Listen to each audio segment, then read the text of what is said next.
Alright guys, so one of my favorite parts about living in Jersey is the fucking food. Nothing like this in Ohio. They ain't got shit like this in Ohio. Do they?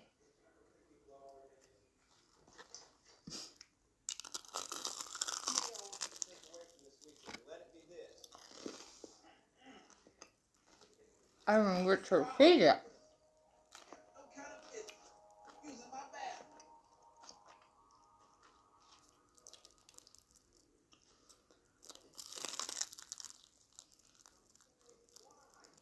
Because they have much more to cover.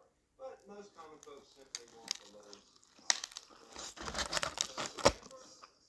Living in Jersey is fucking awesome. This was like $10 though, just so you know.